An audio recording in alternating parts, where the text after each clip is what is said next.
Estudiar la célula es acercarse a la forma en que se encuentra organizada la vida. Por eso, nos resulta interesante compartir este audiovisual en el que se encuentra la definición célula, las diferencias y semejanzas entre las células eucariotas animales y vegetales, sus funciones y sus formas, sobre su visualización en el microscopio y entre otros aspectos. El descubrimiento de la célula se atribuye a Robert Hooke en el año 1667, cuando se encontraba haciendo observaciones en corcho y detalló que lo que veía tenía apariencia a un panal de abejas. Dichas formas hexagonales o sendas las denominó células. También le causó curiosidad las redes de vasos comunicantes a lo largo de la estructura, de las cuales asumió que deberían ser vías para la construcción de la savia. Varios han sido los botánicos que han intentado llegar a la definición de la célula. Uno de ellos fue el botánico, briólogo y político francés Bessel Mirbel, el cual reintroduce el término célula como un espacio ocupado por líquido surgido en una matriz homogénea en principio. O el botánico zoólogo alemán de origen sueco Carl Rudolphi y Ludolf Trevinarus, quienes ven en la célula un ente real, no una mera cavidad. Asimismo, Trevinarus y Drochet definen a la célula como una unidad singular aislable, que crece, se reproduce por sí misma y que además elabora sus propios materiales nutritivos. De todos modos, los planeamientos fundamentales lo realizaron Schwann y Schleiden. El primero definió la célula como un cuerpo compuesto de varias capas, superpuestas que se desarrolla de tal manera que la capa interna preceda a la capa externa. Ordinariamente existen tres capas: nucleolo, núcleo y célula. A veces dos solamente en cada capa. La superficie permanece sólida. Esta definición es verdadera, ya que todavía se encuentra en el estado actual de las ciencias. Los principales resultados que llegó Schwann fueron: 1. Las partes elementales más diferentes de los animales y las plantas se desarrollan de un modo común. Su origen es, en todos los casos, una célula. 2.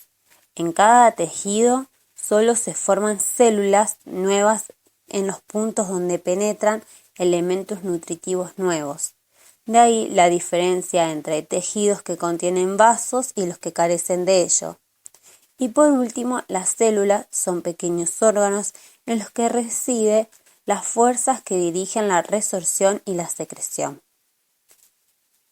Como se indicó, Schleiden también contribuyó a la teoría celular. En este caso, fueron 4 puntos importantes que destacó sobre la célula vegetal. Ellos son: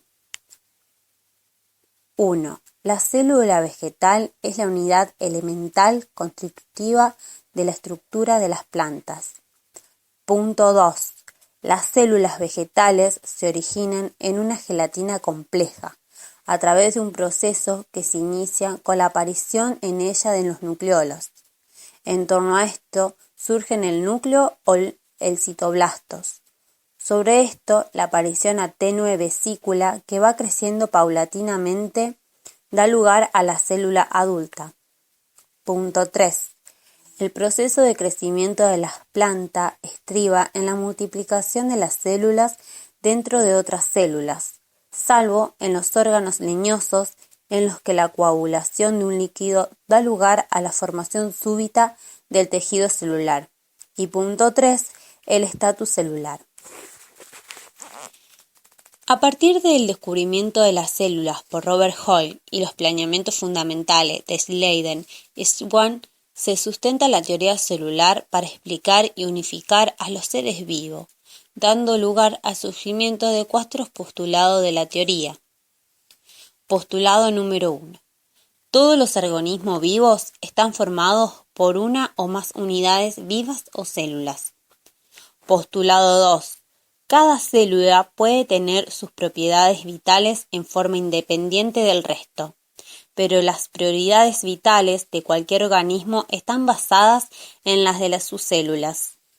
Postulado número 3. La célula es la unidad de vida más pequeña y claramente definida. Postulado número 4. Las células se originan siempre a partir de otras células. En concordancia, Schwann plantea, frente a la formación de células, que las partes fundamentales de animales y vegetales son producto de una misma fuerza idéntica, formadora a través del mismo fenómenos. La formación celular, en un principio, existe una sustancia amorfa situada dentro de las células, o entre ellas en las que se forman de acuerdo con determinadas leyes, células las cuales desarrollan de modo diverso en las partes elementales de su organismo. El proceso se repite en la formación de los órganos y en los de los nuevos organismos. Células eucariotas, animales y vegetales. Semejanzas. El origen y crecimiento de las células animales y vegetales son el núcleo, membrana y vacuola, de manera semejante con las actividades que ocurren en ellas, nutrición y crecimiento. Diferencias. Las células animales no tienen pared celular. En cambio, las células vegetales tienen pared celular, la cual está formada por celulosa. Las células animales no tienen cloroplastos. En cambio, las células vegetales tienen cloroplastos. Las células animales tienen centriolos, imprescindible para la división celular. Por el contrario, las células vegetales no tienen centriolos. Las células animales no tienen vacuolas y si las tienen son muy pequeñas. En cambio, las células vegetales tienen vacuolas y son numerosas. Al principio, cuando la célula aún es joven, estas son muy pequeñas, hasta que van creciendo y van formando la gran vacuola central que se encarga de almacenar sustancias. En toda investigación de células se hace necesario e importante el uso del microscopio como elemento tecnológico para la exploración del mundo microscópico de la célula, que por ser una estructura microscópica se accede a ella en primera instancia desde un modelo mental e imágenes que recibe. Respecto a su forma, las células presentan una gran variabilidad e incluso algunas no la poseen bien definidas o permanente. Pueden ser fusiformes, estrelladas, prismáticas, aplanadas, elípticas, globosas o redondeadas. Algunas tienen una pared rígida y otras no, lo que le permite deformar la membrana y emitir prolongaciones citoplasmáticas para desplazarse o conseguir alimentos. Hay células que no muestran esas estructuras de desplazamiento, pero poseen cilios o flagelos, que son estructuras derivadas de un órgano celular, que dota a estas células de movimiento. De todos modos, existen multitud de tipos celulares, relacionados con la función que desempeñan. Por ejemplo, células contráctiles que suelen ser alargadas como las fibras musculares. Células con finas prolongaciones como las neuronas que transmiten el impulso nervioso. Células con microvellosidades o con pliegues como la del intestino para ampliar la superficie de contacto y el intercambio de sustancia.